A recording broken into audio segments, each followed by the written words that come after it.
Sebelum lanjut ke cerita, bagi teman-teman yang belum subscribe, silakan subscribe sekarang juga dan aktifkan lonceng notifikasi agar teman-teman tidak ketinggalan cerita terbaru dari kami. Dan tidak usah lama-lama, langsung saja kita masuk ke ceritanya.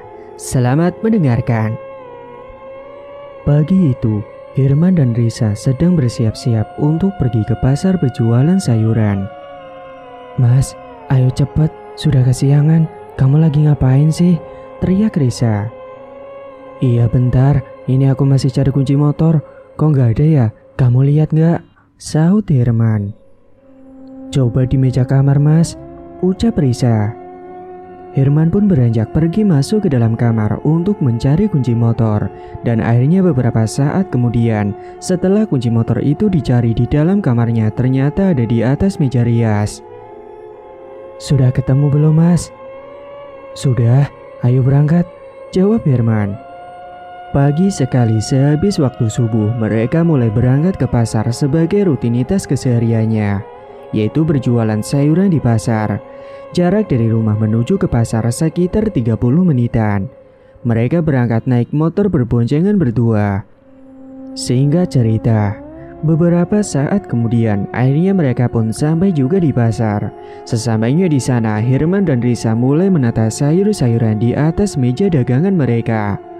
Mereka memiliki lapak di pasar dan setiap bulan mereka harus setoran untuk bayar lapak di pasar tersebut. Pagi itu terlihat para pedagang lain belum pada datang. Hanya terlihat 1-2 orang saja, termasuk Herman dan Risa. Sayur-sayuran yang mereka jual itu masih segar dan sehat karena baru saja datang kemarin sore dan penempatannya sangat terawat, jadi terlihat masih segar. Sayuran milik Herman dan Risa ini setiap hari biasanya selalu laku habis tak bersisa karena mereka sudah punya langganan sendiri dan sudah biasa untuk para penjual sayur keliling belanja di warungnya. Saat Risa dan Herman sedang menata sayur-sayuran, tiba-tiba pagi buta sekali sudah ada orang yang datang untuk membeli sayuran. "Silakan bu, mau beli apa? Sayurannya masih seger-seger bu," ucap Risa. "Saya mau bayamnya 2 ikat mbak, sama cabai rawit 5.000, bawangnya juga 5.000, wortelnya setengah kilo, bumbu dapur 10.000, ucap ibu pembeli itu. "Iya baik bu, bentar ya saya timbang dulu." Risa selalu bersikap ramah terhadap para pembeli supaya para pembeli merasa nyaman dan merasa diperlakukan secara baik. Beberapa saat kemudian, pesanan ibu tersebut pun telah siap. "Ini bu, sudah." Pembeli itu pun menerima pesanan dan langsung membayar. "Alhamdulillah baru buka sudah ada orang yang datang ya mas." "Iya dek, semoga hari ini laku semua." "Iya mas, amin." Menjelang siang, pasar terlihat semakin ramai, banyak para pedagang yang menggelar dagangannya dan banyak juga para pembeli yang datang untuk berbelanja. Siang itu Herman dan Risa sangat sibuk karena harus melayani beberapa pembeli yang berkerumun di lapak dagangan sayuran miliknya. Sampai mereka berdua kewalahan melayani para pembeli yang kebanyakan ibu-ibu. Ada yang tidak sabar ingin dilayani terlebih dahulu. "Sabar bu, sabar. Nanti pasti satu persatu akan saya layani kok," teriak Herman.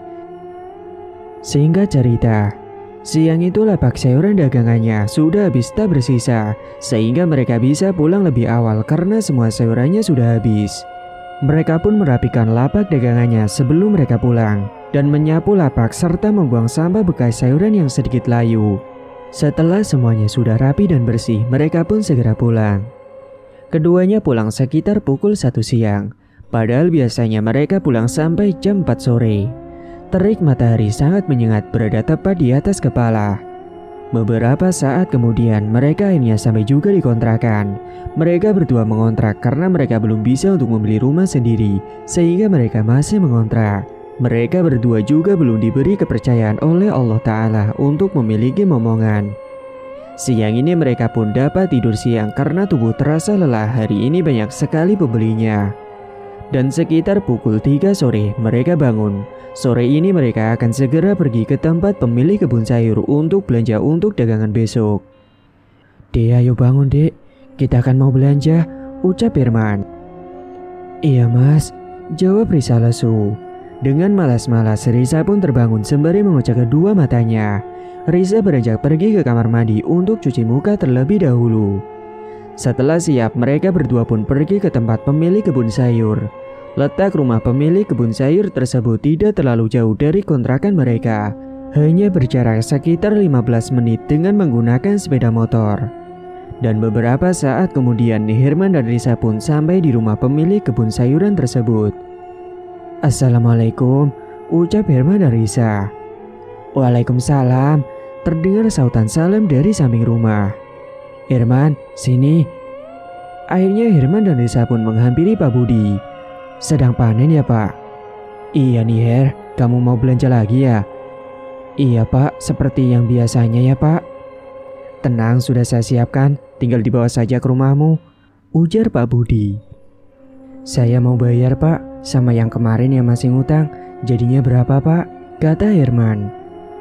Setelah mereka bercengkrama satu sama lain dan Herman sudah bayar kepada Pak Budi, mereka pun berpamitan untuk pulang. Sedangkan sayurannya dibawakan dengan menggunakan mobil pick up dan diantarkan langsung ke rumah kontrakan Herman. Sesampainya di rumah, Risa dan Herman memisahkan sayuran yang masih bagus dan yang sudah terlihat berlubang. Kehidupan mereka sehari-harinya memang selalu seperti itu, terlihat monoton. Dari bangun tidur hingga mau tidur selalu sibuk dengan sayuran.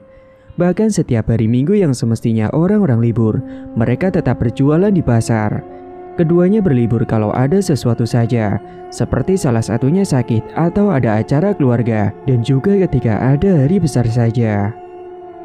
Singkat cerita, keesokan harinya mereka menyiapkan kembali sayur-sayuran yang akan dibawa ke pasar.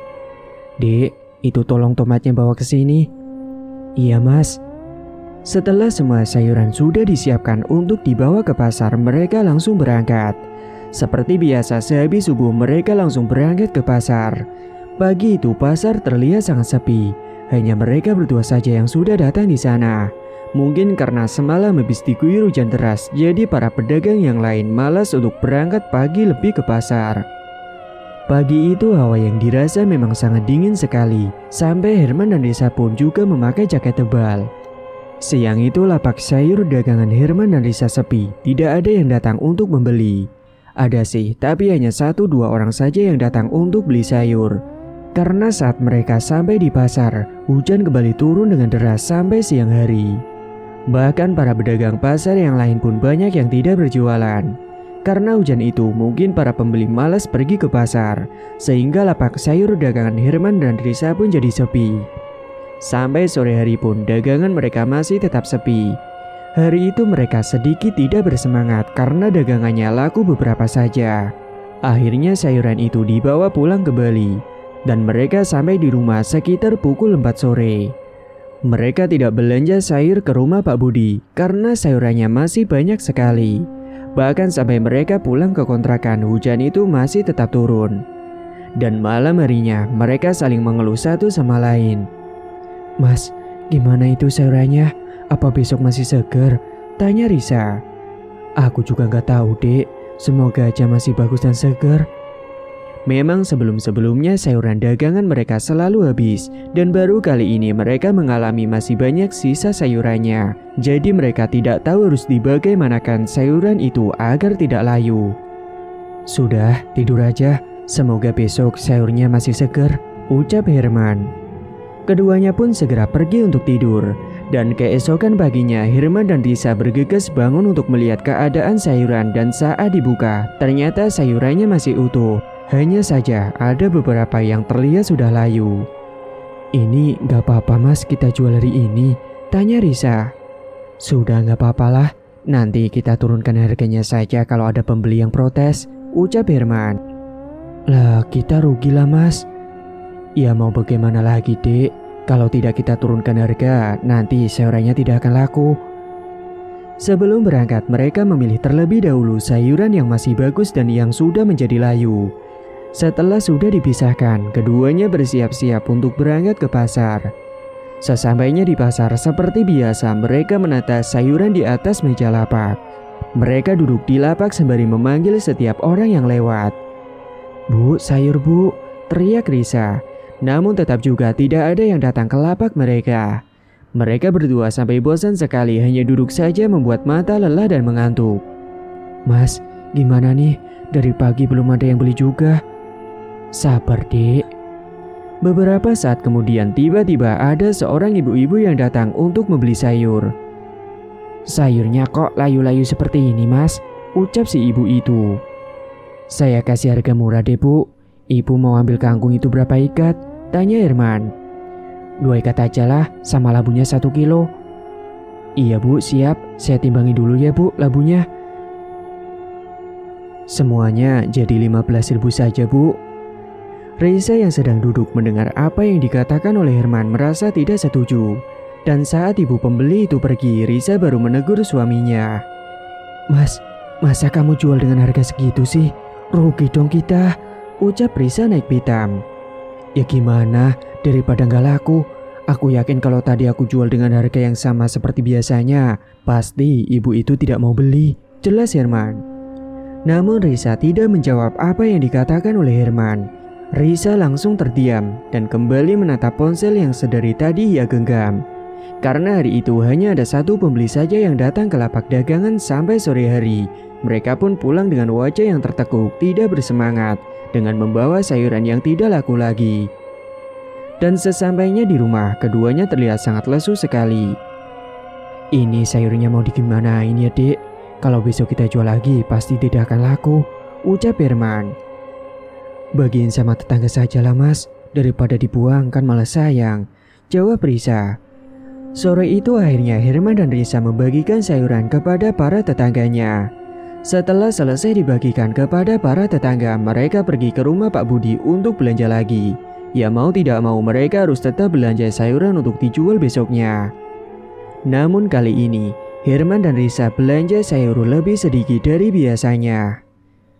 Keesokan harinya, mereka berharap sayuran hari ini laku dan habis tak bersisa. Pagi itu saat mereka sedang menata sayuran di atas meja lapak dagangannya, tiba-tiba saja datanglah pembeli pertamanya. Silakan Bu, mau beli apa? Dipilih dulu sayurnya masih seger-seger Bu, ucap Reisa. Pagi itu Reisa dan Herman sangat semangat karena baru buka sudah ada yang datang untuk membeli dagangannya. Saya beli sayur sopnya Mbak 10.000, cabenya setengah kilo dan juga bawangnya setengah kilo. Sama apa lagi Bu? Tanya Reisa ramah. Sudah itu saja Mbak. Ini Bu. Lalu ibu tersebut pun membayar dan langsung pergi meninggalkan dagangan mereka. Singkat cerita, sedikit siangan beberapa pembeli datang ke lapak untuk membeli dagangan mereka. Lumayanlah lebih ramai daripada kemarin-kemarin yang selalu sepi, tidak ada yang datang sama sekali. Alhamdulillah hari ini lumayan ya Mas. Iya Dek. Namun setelah itu tiba-tiba saja lapak dagangan mereka kembali sepi. Reisa dan Herman pun duduk melamun melihat pengunjung pasar yang berjalan lewat depan lapak. Hingga tak terasa waktu sudah mulai sore. Mereka pun bergegas dan segera membereskan sayuran dagangan mereka. Setelah semuanya sudah beres dan bersih, Herman dan Reisa pun pulang ke rumah. Malam harinya, Reisa dan Herman mengeluh kembali tentang dagangannya. Mas, kalau begini terus kita bisa bangkrut Mas. Apalagi kan uang modal kita saja sudah habis. Iya Dek, aku juga pusing harus bagaimana. Apa kita ngutang sama bank saja Mas? Ngutang bank? Enggak lah Dek, aku takut. Di bank kan pasti bunganya besar Dek. Takut tidak bisa bayar. Apalagi kan akhir-akhir ini lapak kita sepi. Terus gimana dong Mas? Herman tidak menghiraukan dengan apa yang dikatakan oleh Reisa. Dia kembali menatap layar ponsel dan melihat sosial media. Saat sedang asik melihat sosial media, tiba-tiba saja Herman tertuju pada berita informasi yang membuat hati Herman tergugah, yaitu berita tentang pesugihan kera. Ketika Herman baca berita itu dengan seksama, dari awal sampai akhir, dia pun akhirnya tertarik untuk melakukan pesugihan itu. Karena pada berita tersebut, pesugihan kera itu hanya membutuhkan 1 kali tumbal saja dan mereka bisa menjadi kaya raya mendadak. Dek, lihat ini. Apa sih Mas? Reisa pun melihat ke ponsel yang dipegang oleh Herman. Pesugihan kera? Iya Dek, apa kita melakukan pesugihan ini saja Dek? Tanya Herman. Pesugihan kan pasti nanti akan cari tumbal Mas. Kamu tenang aja, Pesugihan ini katanya hanya minta tumbal 1 kali saja. Sudah banyak yang mencoba juga dan berhasil. Tapi apa itu benar akan membuat kita kaya, Mas? Iya, kamu tenang aja. Kita pasti akan kaya raya, jawab Herman. Tapi nanti kamu akan menumbalkan siapa, Mas? Tanya Risa. Siapa ya? Jawab Herman sembari berpikir. Herman pun saat itu berpikir keras siapa yang akan dijadikan tumbal pesugihannya. Hingga pada akhirnya Herman terpikir pada adiknya yang cacat dan idiot. Gimana kalau Riris saja yang kita tumbalkan? Kan kasihan ibu bapak di rumah repot merawat Riris, ucap Herman. Kamu yakin, Mas? Iya, mau gimana lagi, Dek? Itu jalan satu-satunya. Terserah kamu aja deh, Mas. Aku ikut saja apa yang kamu lakukan. Kapan kamu mau ke tempatnya itu, Mas? Besok kali ya, lebih cepat kan lebih baik. Nanti ongkosnya dari mana, Mas? Pakai uang simpanan dulu saja ya. Toh nanti kan dapat gantinya lebih banyak. Iya deh, Mas. Singkat cerita, keesokan harinya Herman bersiap-siap menyiapkan pakaian yang dimasukkan ke dalam tas berwarna hitam. Sebelum berangkat, Herman sarapan terlebih dahulu bersama dengan Risa. Mas, di sana kamu berapa hari? Ya, seminggu paling lama. Kamu gak usah jualan dulu ya, nanti selama aku di sana. Iya, Mas. Kamu nanti hati-hati ya di sana. Iya, kamu tenang aja. Tapi nanti kalau ada orang nanya atau ibu kesini nanyain kamu gimana, Mas? Kamu jawab aja kalau aku masih mencoba cari pekerjaan di luar kota. Setelah selesai sarapan pagi itu, Herman segera berangkat ke terminal untuk naik bus menuju ke kota tempat pesugihan kera itu. Sekitar pukul 7:30, bus itu mulai berjalan menuju ke kota yang dituju oleh Herman. Perjalanan yang ditempuh Herman menuju ke kota yang ada di Jawa Timur itu sekitar 5 jam perjalanan. Dan Herman sampai di sana sekitar pukul 12 siang. Karena sudah siang dan Herman merasa lapar perutnya, akhirnya ia pun mampir terlebih dahulu ke sebuah warung makan yang ada di terminal tersebut. Herman makan siang di warung itu, dan setelah selesai makan, dia menanyakan kepada bapak-bapak yang ada di warung tersebut. Maaf Pak, Bapak tahu alamat ini enggak? Tanya Herman sembari memperlihatkan layar ponsel kepada bapak tersebut. Oh, ini masih jauh, Mas. Sekitar 1 jam lagi. Oh, gitu ya, Pak. Untuk akses ke sana naik apa, Pak? Naik angkutan aja, Mas. Angkutannya yang warna biru itu ya, Pak? Iya, Mas, betul. Kalau gitu terima kasih ya, Pak. Saya permisi dulu. Segera Herman beranjak untuk naik angkutan umum yang berwarna biru. Perjalanan menuju ke rumah kuncen itu sekitar 1 jam dan beberapa saat kemudian, akhirnya Herman pun sampai di jalan yang sesuai dengan alamat yang tertera pada berita. Herman turun dari angkutan itu dan dia berjalan kaki mencari rumah kuncen. Saat dia sedang berjalan kaki, dia berpapasan dengan seseorang. Herman pun menanyakan kepada orang tersebut. Maaf Pak, saya mau tanya, rumahnya kuncen di mana ya? Oh, Mbak Wage. Itu di seberang sungai depan, Mas. Nanti ada sebuah rumah bambu, nah itu rumahnya, ucap orang itu. Terima kasih ya Pak, kalau begitu saya permisi dulu. Herman pun berjalan kaki menuju ke tempat yang sudah ditunjukkan oleh bapak tadi. Dia harus menyeberangi jembatan bambu di atas sungai untuk menuju ke rumah si kuncen. Dan beberapa saat kemudian, akhirnya dia pun sampai di depan rumah si kuncen. Rumahnya terbuat dari bambu dan hanya rumah beliau saja yang berdiri di seberang sungai itu. Di samping rumahnya Mbak Wage itu adalah sebuah hutan. Saat Herman sampai di depan rumah, dia sedikit takut karena suasananya cukup mengerikan, sepi, dan hutan samping rumah Mbak Wage terlihat sangat gelap. Akhirnya dengan tekad bulatnya dia memberanikan dirinya untuk menyambangi rumah Mbak Wage. Permisi. Beberapa saat kemudian Mbah Wage pun membukakan pintu rumahnya yang terbuat dari bambu. Silakan masuk. Herman pun langsung masuk ke dalam dan duduk di ruang tamu. Dia duduk di sebuah kursi yang terbuat dari bambu. Ada perlu apa kamu datang ke sini? Tanya Mbah Wage. Saya mau mencari pesugihan, Mbah. Pesugihan apa yang kamu mau? Yang tumbalnya paling ringan, Mbah. Yang hanya sekali saja. Maksudmu pesugihan kera? Ucap Mbah Wage. Iya Mbah, kira-kira berapa maharnya Mbah?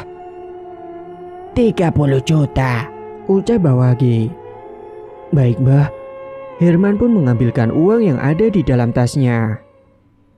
Uang itu nantinya akan digunakan untuk membeli perlengkapan sesajen seperti kembang setaman, kemenyan, anyam cemani, buah-buahan, jajan tradisional dan juga lain-lain. Iya Mbah, lalu syarat yang lain apa Mbah? Kamu nanti akan melakukan ritual di sebuah makam keramat. Dan kamu selama ritual harus berpuasa selama 3 hari tidak makan dan juga tidak minum. Kamu juga tidak boleh tidur selama melakukan ritual. Kapan saya akan melakukan ritual itu Mbah? Besok malam, tepat pada Jumat Kliwon, kamu akan melakukan ritual itu. Kamu juga harus menumbalkan umur kamu sendiri jika kamu hanya ingin menumbalkan 1 nyawa saja, ucap Bawage. Maksudnya gimana Mbah? Semisal umur kamu 40 tahun lagi, kamu akan hidup 20 tahun di dunia dan sisanya yang 20 tahun kamu harus ikut mengabdi dengan kerajaan kera itu. Iya Mbah, gak apa-apa. Yang penting saya bisa berubah hidupnya. Berubah. Singkat cerita, malam itu Herman menginap di rumahnya Bawage untuk besok melakukan ritual di makam keramat. Pagi harinya Bawage pergi ke pasar untuk membeli perlengkapan sesajen. Sore harinya Bawage sudah menyiapkan sesajen untuk nanti malam dibawa ke tempat makam untuk ritual. Berbagai sesajen Bawage sediakan di atas meja ruangan ritual. Dan sehabis Isya, Bawage melakukan ritual terlebih dahulu. Beliau mulai membakar kemenyan dan Bawage mulai merapalkan mantranya di depan sesajen. Herman saat itu juga berada di dalam ruangan tersebut untuk melihat ritualnya. Bawage berkomat kamit membaca mantra dan beberapa saat kemudian, tiba-tiba saja datanglah angin kencang ke dalam ruangan tersebut. Herman merinding, bulu kuduknya berdiri semua saat angin itu masuk ke dalam ruangan tersebut. Setelah ritual itu selesai, Bawage mengajak Herman ke sumur belakang rumah untuk nantinya Herman akan dimandikan dengan air kembang 7 rupa. Malam itu sebelum berangkat ke tempat makam keramat, Herman diguyur dengan air kembang 7 rupa yang sudah disediakan. Di dalam kedi yang terbuat dari tanah liat, Herman diguyur oleh Bawage sembari merapalkan mantranya. Sesudah ritual mandi kembang, Herman diantarkan oleh Bawage ke tempat makam keramat. Tak lupa juga sesajen yang tadi sudah diritualkan dibawa oleh Bawage ke tempat makam keramat itu. Beberapa saat kemudian, akhirnya Herman dan Bawage sampai juga di tempat makam keramat. Herman diperintah oleh Bawage untuk duduk di bawah pohon beringin besar yang ada di makam tersebut. Saat itu Herman sudah berpuasa dan dia mulai duduk bersila dengan merapalkan mantra yang sudah diberikan oleh Bawage tadi. Sedangkan Bawage pergi meninggalkan Herman sendirian di dalam makam keramat itu. Dia terus merapalkan mantranya dengan khusyuk sembari mulut berkomat kamit. Singkat cerita, malam ketiga Herman masih tetap berkomat kamit merapalkan mantra dan tiba-tiba saja dia mendengar ada suara seperti banyak kera yang datang ke makam keramat itu. Namun saat dia mencari ke sana kemari, celingak-celinguk tidak terlihat sosok kera-kera itu. Dia pun kembali melanjutkan untuk merapalkan mantranya.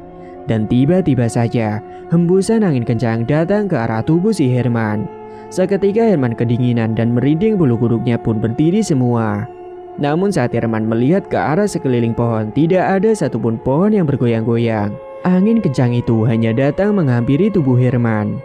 Tiba-tiba saja Herman dikejutkan dengan kedatangan kera yang sangat banyak sekali jumlahnya.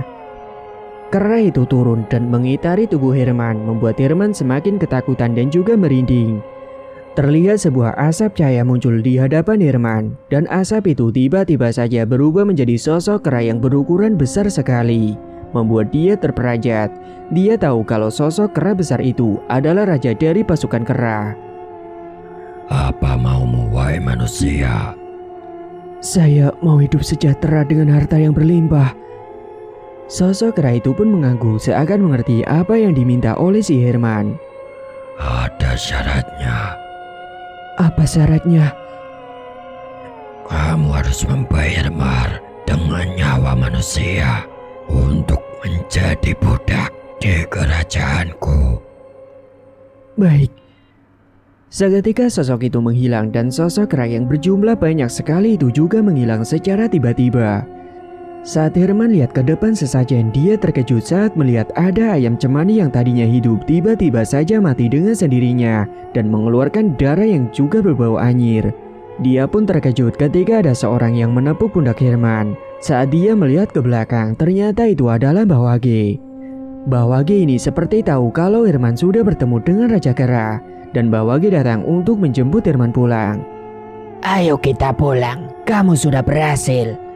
Wajah Herman terlihat sangat pucat sekali dengan tubuh yang terasa lemas karena sudah 3 hari dia tidak makan dan minum, bahkan tidak buang air. Mereka pun berjalan pulang menuju ke rumah Mbah Wage. Sesampainya di rumah Mbah Wage, Herman langsung diberikan makanan oleh Mbah Wage. Karena Mbah Wage tahu kalau Herman sudah sangat kelaparan, sehingga Mbah Wage sudah menyiapkan makanan untuk Herman. Kamu pasti sudah lapar, silakan kamu makan. Tanpa banyak bicara, Herman pun langsung melap semua makanan yang sudah disediakan oleh Mbah Wage, yaitu bubur Jawa yang sudah dimasak khusus oleh beliau. Dengan lahap Herman memakan bubur itu yang ada di dalam baskom sampai habis. Singkat cerita, pagi itu tiba-tiba saja Mbah Wage memberikan seekor kera yang berwarna abu, namun di ujung bulu kera itu terdapat warna keemasan. Entah dari mana Mbah Wage mendapatkan kera itu, yang jelas kera itu adalah kera siluman. Kera itu diberikan kepada Herman beserta dengan kandang jeruji besi yang berwarna emas. Bawa kera ini ke rumah, siapkan ruangan khusus untuk kera ini, dan kamu harus melakukan ritual setiap malam Jumat Kliwon, supaya uang yang kamu hasilkan itu akan terus mengalir. Kera ini makannya sama kan Mbah, kayak seperti kera yang lain, kacang-kacangan dan pisang? Tanya Herman. Tidak. Kera ini harus kamu beri makan dengan kembang 7 rupa setiap harinya. Kamu juga harus merawat kera ini seperti anakmu sendiri. Jangan pernah kamu melukainya sedikit pun. Nanti di dalam ruangan tempat kera ini, tidak ada satu orang pun yang boleh masuk ke dalamnya kecuali kamu dan istrimu. Baik Mbah, saya mengerti. Kalau begitu pulanglah. Kekayaan sudah menantimu di rumah. Kamu akan dikejutkan dengan harta yang tak terduga di bawah ranjang tidurmu, ucap Mbah Wage. Herman pun pulang dengan membawa monyet itu beserta dengan keranjang besi berwarna emas. Dia bawa pulang dengan ditutupi kain sehingga tidak membuat orang curiga. Untungnya kera itu tidak mengeluarkan suara sama sekali. Herman pulang ke rumah dengan menggunakan bus sama seperti saat dia berangkat ke tempat Mbah Wage. Perjalanannya ditempuh selama 6 jam sampai ke rumah. Dan sesampainya di rumah, Herman terkejut ketika melihat ada bapaknya di rumah. Ada apa ini Pak? Tanya Herman. Adikmu Riris meninggal dunia, ucap bapaknya sembari meneteskan air mata. Meninggal? Riris kenapa Pak? Dia sakit apa? Tanya Herman. Dia tidak sadar kalau adiknya sudah ditumbalkan oleh dirinya sendiri demi kekayaannya. Ayo cepat kita ke rumah, ucap bapaknya. Iya Pak, ayo, jawab Herman. Herman dan Risa serta bapaknya pun bergegas pergi ke rumah orang tua Herman dengan menggunakan motor. Sesampainya di rumah, kedua orang tua Herman ternyata benar ada banyak orang di depan rumahnya, serta ada juga bendera kuning terpasang di depan rumah. Herman pun bergegas untuk melihat keadaan adiknya. Saat Herman melihat keadaan adiknya itu, dia benar-benar terkejut karena bagian leher Riris ini terdapat sayatan seperti sayatan pisau dan juga mengeluarkan darah. Padahal waktu meninggal saat itu Riris sedang tertidur. Namun anehnya, ada bekas sayatan sehingga kepala Riris ini seperti kepala ayam yang sudah terpotong. Saat itu ibu Herman menangis dengan tak henti-henti dan pingsan berkali-kali. Saat itu juga Herman tidak bisa membendung lagi air matanya. Dia ikut menangis melihat jenazah adik satu-satunya sudah terbujur kaku. Hingga akhirnya Herman pun tak sadarkan diri, dia pingsan karena tak kuat melihat adiknya tewas mengenaskan. Di dalam pingsannya itu Herman bermimpi, dia didatangi sosok Mbah Wage. Beliau mengatakan kepada Herman, kamu tidak perlu menyesal karena kamu sudah mendapat kekayaan yang berlimpah di bawah kasur. Adikmu sudah dijadikan tumbal. Dia meninggal tadi malam saat kamu sedang melakukan ritual.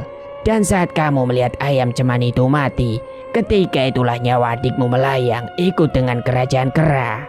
Ayam cemani itu telah dimakan oleh Raja Kera yang datang di hadapanmu malam itu. Jelas Mawaki di dalam mimpinya. Seketika Herman pun terperanjat. Saat Herman bangun, suasana dalam rumah sudah sepi karena jenazah adiknya itu sudah dimakamkan. Terlihat ibunya Herman masih terus menangis tanpa henti sehingga kedua matanya terlihat bengkak. "Ibu sabar ya Bu," ucap Herman mencoba menenangkan. "Ibu itu sangat menyayangi adikmu, Her. Dia itu bagaikan permata bagi ibu. Walaupun dia memiliki kekurangan, tapi ibu sangat menyayangi adikmu itu. Tapi kenapa Allah mencabut nyawa adikmu lebih dulu, Her?" ucap ibu Herman sembari meneteskan air matanya. Singkat cerita, Herman dengan Risa pun berpamitan untuk pulang. Herman sudah tidak sabar untuk melihat ke dalam kamarnya. Sesampainya di rumah, Herman langsung masuk ke dalam kamar dan melihat ke bawah ranjang. Dan betapa terkejutnya Herman ketika melihat uang yang sangat banyak sekali jumlahnya tepat di bawah ranjang kamar tidur penuh dengan uang 100 ribuan. Herman pun sangat senang sekali. Dia memanggil istrinya untuk melihat juga uang yang ada di bawah ranjangnya. Dek, sini dek, cepat." "Ada apa sih mas?" Risa pun beranjak menghampiri Herman yang ada di dalam kamar. "Sini, lihat bawah." Risa pun terkejut sekaligus senang sekali ketika melihat ada banyak uang yang ada di bawah kolong ranjangnya. "Kamu dapat uang sebanyak ini dari mana, Mas?" "Ya dari hasil pesugihan kemarin lah," jawab Herman. "Mau kita apakan uang ini, Mas?" "Terserah kamu mau buat apa. Yang penting kamu senang. Apa yang kamu minta akan aku belikan." "Nanti kita buat membangun rumah mewah, Dek. Beli mobil terbaru dan juga motor terbaru. Sama buat usaha kita nantinya," imbu Herman. "Asik, kita jadi kaya raya dong mas," kata Risa. "Iya dong, kita nggak akan diremehkan lagi sama orang-orang, Dek," jawab Herman. Herman pun teringat dengan kera yang diberikan oleh Mbak Wage. Kera itu kemudian dimasukkan ke dalam kamar kosong yang ada di dalam kontrakan tersebut. Singkat cerita, beberapa bulan kemudian, sekarang Herman dan Risa sudah memiliki rumah mewah dan juga mobil mewah. Bahkan mobil yang dipunya Herman juga ada 5 buah. Bahkan sekarang Herman sudah membuka usaha kios sayuran yang segar dan higienis dan memiliki berbagai cabang kios sayuran segar itu. Tidak hanya itu, Herman juga membuka bisnis baru dengan membangun kontrakan. Kontrakan itu nantinya akan dikontrakan dan setiap bulannya Herman akan mendapat pemasukan dari orang yang mengontrak di kontrakan miliknya. Kekayaan Herman semakin bertambah karena usahanya juga semakin bertambah. Herman dan Risa hanya di rumah saja. Mereka akan mendapatkan laporan setiap minggunya dari para karyawan. Di rumah baru yang mewah milik Herman itu, sekarang sudah disediakan kamar khusus untuk kera itu. Setiap harinya Herman memberikan makan kera itu dengan kembang 7 rupa. Dan setiap malam Jumat Kliwon, Herman selalu melakukan ritual. Saat setelah melakukan ritual, Herman selalu mendapatkan uang yang banyak, sehingga kekayaan yang dimiliki mereka tidak akan pernah habis. Suatu ketika, pembantu Herman yang ada di rumahnya itu mendengar ada suara kera di dalam kamar yang sama sekali pembantu itu tidak diperbolehkan untuk masuk. Suara kera itu saling bersahutan seperti banyak jumlahnya. Hingga suatu hari Risa dan Herman pergi entah kemana. Pembantunya itu mencoba untuk membuka pintu kamar itu. Namun saat pembantu itu membuka pintu kamar tersebut, di dalam kamar itu kosong, tidak ada apa-apa di dalam kamarnya. Singkat cerita, suatu ketika kedua orang tua Herman datang ke rumah. Mereka merasakan hawa panas di dalam rumah Herman dan mendengar ada suara kera sangat ramai sekali di rumah tersebut. "Itu suara apa, Her?" tanya ibunya. "Suara apa, Bu? Tidak ada suara apa-apa kok," jawab Herman. "Seperti suara kera, Her. Banyak sekali. Emangnya kamu pelihara kera?" tanya ibunya. "Enggak, Bu. Ibu salah dengar kali. Aku nggak dengar suara apa-apa kok." Hari itu kedua orang tua Herman berniat menginap di rumah Herman. Herman dan Risa juga sangat tidak keberatan jika kedua orang tuanya itu tinggal di rumahnya. Saat malam hari ketika kedua orang tua Herman menginap di rumah Herman, ibunya ini mendengar ada suara kera yang sangat kencang sekali.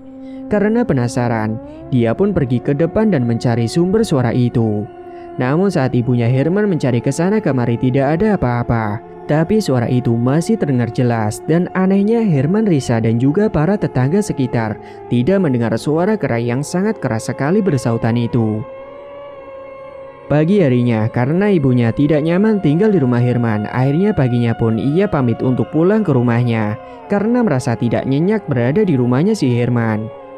Hingga suatu ketika Herman bertambah kaya raya, bahkan Herman sudah bisa membuat rumah mewah yang cukup banyak sekali.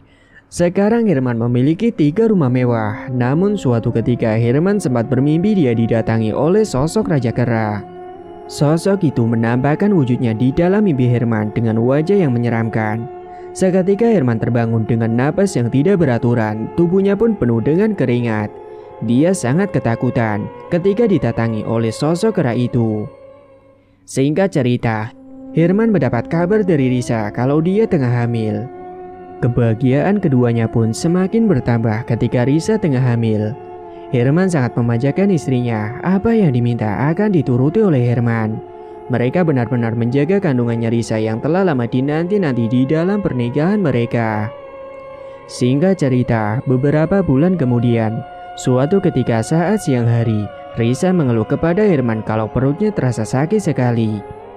"Mas, aduh, perutku sakit sekali mas," rintih Risa. "Kamu kenapa dek?" tanya Herman panik. "Sakit mas, perutku sakit," kata Risa. "Ya udah, kita ke rumah sakit sekarang ya." Segeralah Risa dibawa oleh Herman menuju ke rumah sakit dengan menggunakan mobil. Beberapa saat kemudian Risa dan Herman pun sampai juga di rumah sakit. Risa pun langsung diperiksa oleh dokter. Kata dokter, Risa hanya kecapean saja dan membuat Risa dan Herman merasa lega karena Risa tidak kenapa-napa. Namun setiap malam Risa merasakan pada bagian perutnya terasa sakit seperti kram dan seperti ada yang meremas perutnya kuat-kuat sekali. Anehnya sakit pada perutnya itu terasa sakit hanya pada malam hari saja. Ketika siang dia tidak merasakan sakit sama sekali. Pembantunya Herman setiap malam juga mendengarkan hal yang sama dengan yang dialami oleh ibunya. Pembantunya mendengar ada suara kera yang sangat banyak sekali di dalam rumah itu. Suaranya saling bersautan, tapi tidak ada apa-apa di dalam rumah itu ketika dicarinya. Bahkan setiap malam, Rika pembantunya itu selalu mencium bau kemenyan dan juga wewangian kembang. Waktu Rika sedang berjalan di dapur malam hari, dia dikejutkan dengan suara gelas pecah secara tiba-tiba. Sontak Rika pun terkejut. Anehnya di dapur hanya ada Rika sendirian dan letak gelas itu berada di tengah meja, tapi gelas tersebut bisa terjatuh dengan sendirinya. Seketika dia merinding dan ketakutan, tapi dia tidak bisa lari begitu saja. Dengan rasa ketakutannya itu, Rika membersihkan serpian belingan kaca yang berserakan di lantai karena takut nanti beling itu akan melukai kaki pemilik rumah. Saat Rika sedang membersihkan beling kaca itu, dia merasa merinding ketika mendengar suara kera-kera saling bersautan kembali, serta hembusan angin kencang yang tiba-tiba datang menghampiri tubuhnya, membuat Rika merinding gemetaran. Keringat dingin pun bercucuran dari tubuhnya. Dipercepatlah Rika membersihkan serpian beling itu. Singkat cerita, perut Risa semakin membesar. Kehamilannya sudah beranjak usia 6 bulan. Suatu malam Herman bermimpi kembali didatangi oleh sosok Raja Kera yang dia lihat pada saat melakukan ritual di makam keramat. Sontak Herman terkejut ketika didatangi oleh sosok itu lagi. Sosok kera itu lalu mengatakan kepada Herman, "Kamu harus ikut denganku, karena masa perjanjianmu denganku sudah habis." Namun Herman menolak karena dia belum siap untuk meninggalkan istri dan anaknya, apalagi kedua orang tuanya. Jadi Herman meminta keringanan waktu terlebih dahulu kepada sosok Raja Kera itu. "Saya meminta waktu 1 minggu untuk saya berpamitan terlebih dahulu kepada istri dan kedua orang tuaku," ucap Herman kepada sosok Raja Kera itu. Sosok itu pun mengiyakan apa yang dikatakan oleh Herman. Seketika Herman terbangun dengan keringat dingin dan napas yang tidak beraturan. Risa yang berada di samping tidurnya juga terperanjat kaget dan akhirnya Risa pun ikut terbangun. "Ada apa mas? Kamu kenapa?" "Aku mau diambil dek sama sosok itu. Waktu perjanjianku sudah habis, tapi aku meminta keringanan waktu selama 1 minggu," ucap Herman. Seketika air mata Risa tumpah, dia menangis karena dia belum siap untuk kehilangan suaminya. "Kamu tenang, Kita kan punya banyak uang. Kamu nanti cari orang yang ahli supranatural untuk memutus perjanjian ini supaya aku bisa kembali lagi, ucap Herman. Emangnya bisa, Mas? Kayaknya bisa. Kamu nanti pokoknya cari saja ahli supranatural yang sangat pintar. Berapapun dia meminta uang, kamu kasih saja. Tidak masalah, karena kita akan punya segalanya, ujar Herman. Iya, Mas. Tapi meskipun begitu, Risa masih sangat sedih sekali ketika akan ditinggal suaminya.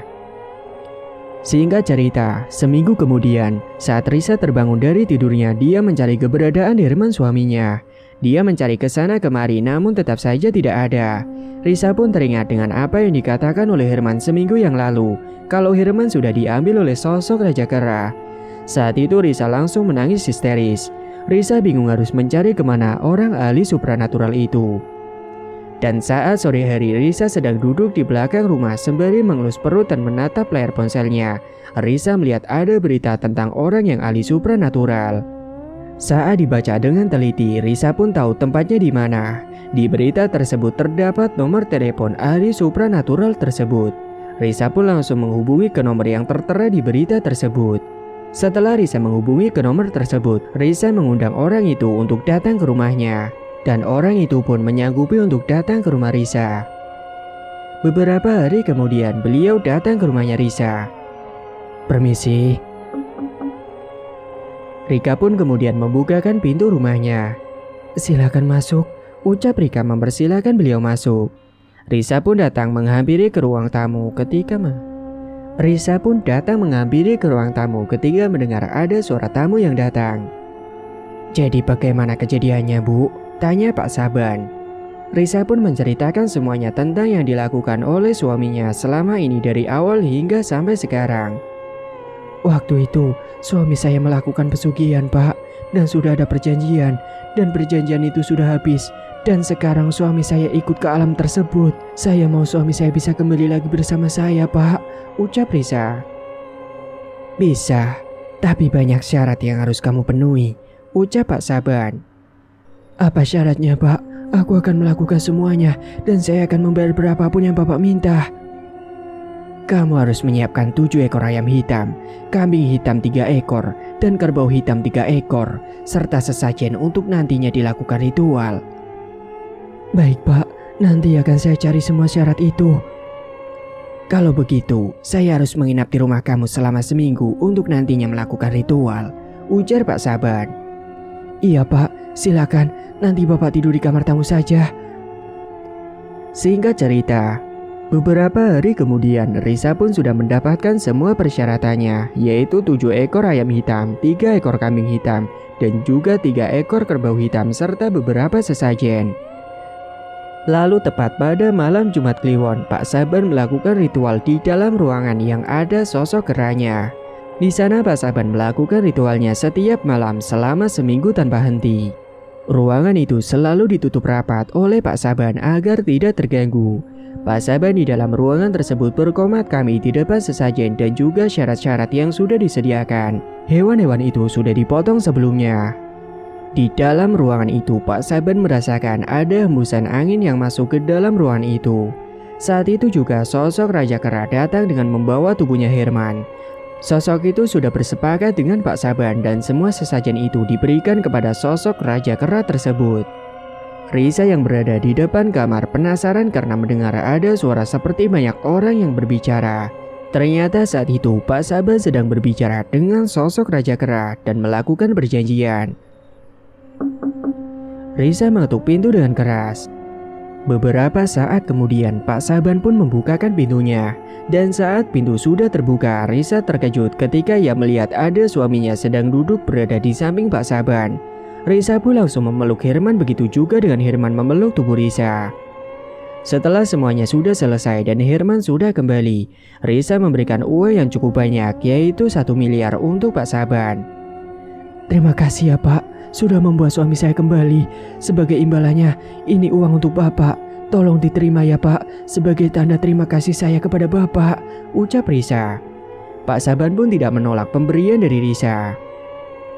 Singkat cerita, kehamilan Risa semakin besar, perutnya semakin membuncit.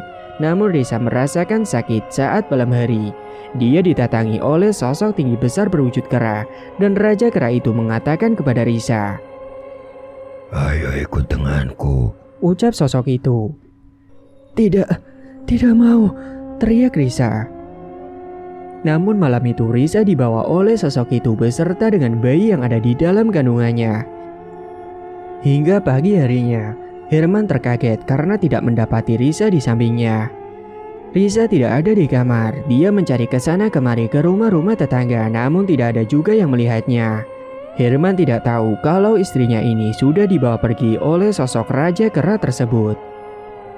Singkat cerita, akhir-akhir ini Herman menjadi sering melamun, kadang menangis sendiri dan juga tertawa sendiri, bahkan juga teriak-teriak sendiri.